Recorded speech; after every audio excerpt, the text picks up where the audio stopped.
Hello বন্ধুরা, কেমন আছেন? আশা করি সবাই ভালো আছেন। ভিডিওটা কেমন লাগলো কমেন্টে জানাবেন। ভালো লাগলে লাইক শেয়ার দিবেন। আর এরকম ভিডিও পাওয়ার জন্য চ্যানেলটি সাবস্ক্রাইব। একটা জঙ্গলে এক দুষ্টু শিয়াল ছিল। তার অত্যাচারে জঙ্গলের প্রাণীগুলো অতিষ্ঠ হয়ে থাকতো, তাই তার থেকে সবাই দূরে থাকতো। একদিনকে সে কোনো শিকার পেল না, কিছুই সে শিকার পেল না। সে চিন্তায় পড়ে গেল। এদিকে তার খিদেও পেয়েছে। সে কিছু না ভেবে বলল, এত বেলা হয়ে গেল, একটাও তো শিকার পেলাম না। আজকে হয়তো আমার না খেয়েই থাকতে হবে। না, এভাবে বসে থাকলে আর হবে না।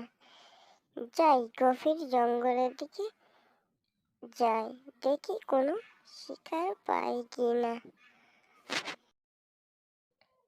এই বলে সে জঙ্গলের ভিতরের দিকে যেতে লাগলো।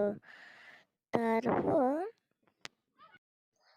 এদিক ওদিক ঘুরে কিছুই পেল না সে। তারপরে বলল শিয়াল, এভাবে আর কতক্ষণ খালি পেটে থাকবো। দেখি আর একটু গভীর জঙ্গলের দিকে যাই, কিছু পাই কিনা। ওদিকে একটা কাক এক টুকরো মাংস নিয়ে উঁচু ডালে বসেছিল। ওদিকে শিয়াল ওই রাস্তা দিয়ে যাচ্ছিল। তারপর সে দেখতে পেলো কাক। চিন্তা করলো যে কাকের কাছ থেকে ওই মাংসের টুকরোটাকে কিভাবে খাওয়া যায়।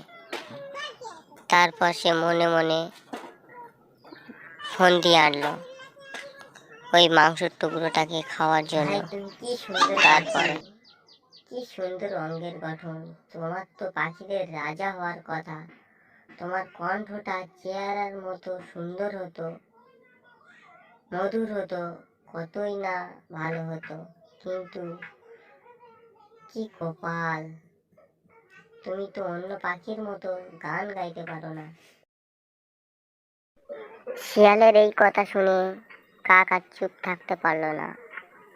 কাক তখন বলে উঠল, কে বলেছে আমি গান গাইতে পারি না? আমি ভালো গান করতে পারি। যেই না কা কা করলো, অমনি মাংসের টুকরোটা পড়ে গেল নিচে। মাংসের টুকরোটা শিয়াল মুখে করে নিয়ে কাকের দিকে একটা মুচকি হাসি দিয়ে মনের আনন্দে জঙ্গলের ভিতরে চলে গেল। কাকটা গাছের ডালে বসে থাকলো। শিয়াল মাংসের টুকরোটাকে নিয়ে চলে গেল জঙ্গলে। একটা কথা সবসময় মাথায় রাখবে, অন্যের কথায় কান দেবে না। গল্পটা ভালো লাগলে লাইক সাবস্ক্রাইব করবেন।